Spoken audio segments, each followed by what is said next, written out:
Hey everybody, and welcome back to Storytime with JRP. We're continuing our book, Laurence Grey, Secret of the Lost Roanoke Colony, and we're currently in chapter 51. So if you're just joining us, head back to chapter 1 so you don't miss any crucial details. So a brief recap of the previous chapter, Laurence Grey and General Farragut and Agent Keeler of the FBI traveled to Area 51 to rescue Grey's son, Jason, where they found out that he was A-OK. They ran into President Terry, President of the United States, as he was preparing for the impending battle against the Roanoke Colony, and we found out that the assassin with Grey is actually Grey's long-lost, once-thought-dead wife, Denise, and the argument they had there. Now they just found out that the Roanoke army is about to attack them in Area 51, so they have to get ready for that in Chapter 51, titled Roanoke Army versus Area 51, Part 1. Grey was shocked.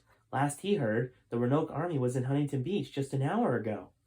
How did they get here so fast? He looked to President Terry to respond, but just then the Secret Service was dragging Terry off. Sir, said one agent, we must move you down to the emergency bunker now on sublevel 60 right away. Terry shrugged him off. My dad, Gerald, didn't abandon his country in their time of crisis.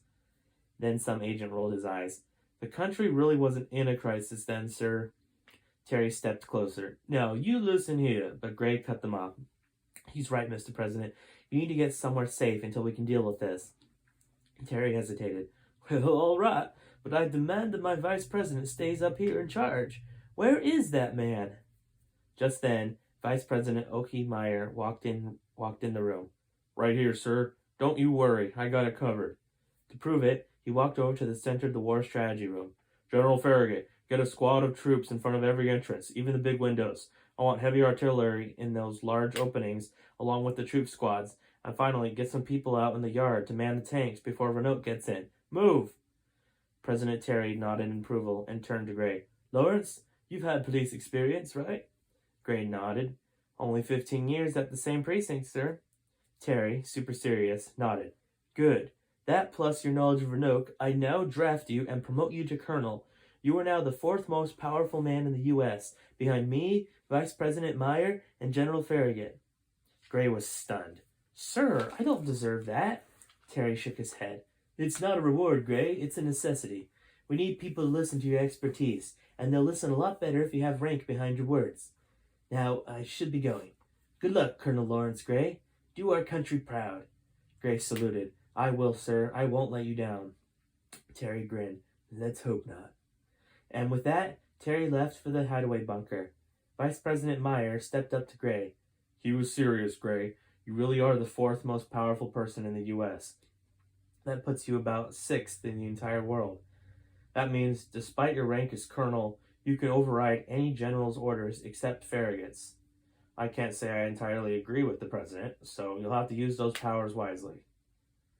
Are you willing to accept the challenge of command? Are you willing to deal with the consequences? Grey steeled his face. I am, sir. Meyer nodded. Good. Now prove it by leading the second wave of troops out to the tanks before Roanoke does. Grey hesitated. Sir, Meyer cut him off. If you're not ready, you can go down to the bunker and be a coward, President Terry. No, sir, I'm ready now, responded Grey. He grabbed the nearest AK-47 and hoisted it up, and accidentally fired a few rounds, resulting in a few strategists to fall to the ground, holding their feet in agony. Oki Meyer raised an eyebrow. Perhaps I should have mentioned Grey. Don't come back if you manage to get your whole squad killed. Grey smiled. Don't worry, sir. I'll make you proud. With that, he charged to the troop loading dock. Upon there, he assumed command of 30 troops, enough to man 6 tanks. He stood in front of the group, the troops falling into formation. All right, men, said Grey. We open the door and charge on my mark. 3, 2, 1. Dad! Grey turned to see Jason running towards him. Grey sighed. Son, I'm kind of busy right now. Jason shook his head. Not enough to let me wish you luck.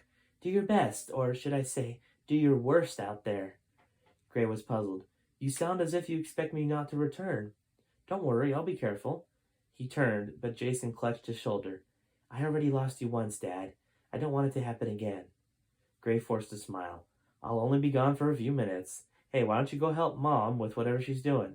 Jason looked bitter. I can't, Dad. How could she do that to us? Grey looked down.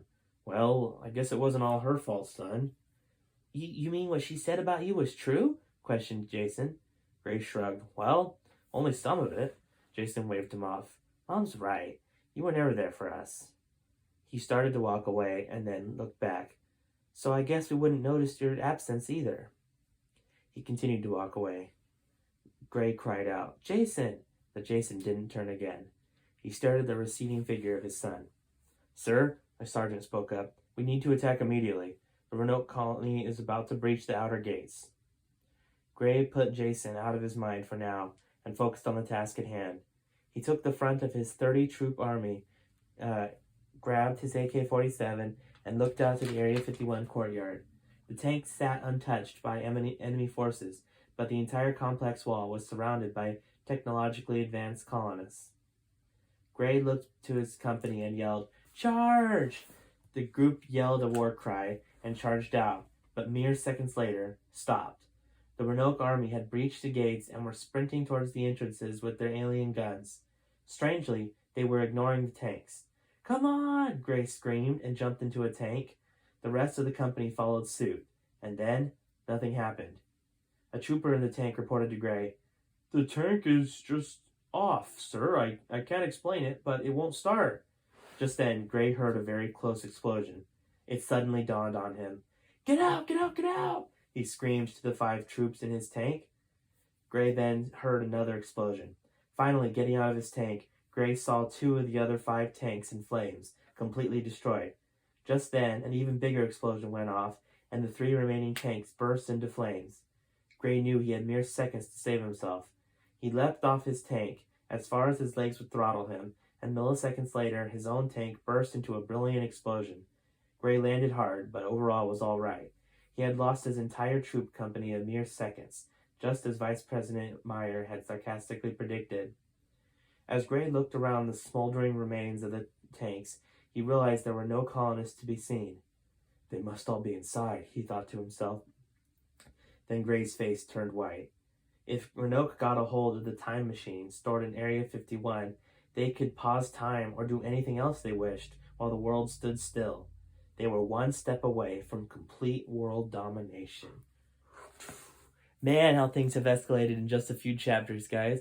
Alright, well now it looks like the Roanoke army took over Area 51 with only Gray to stand in their way. What will he do next? We can find out in tomorrow's chapter, guys. Alright, I'll see you then.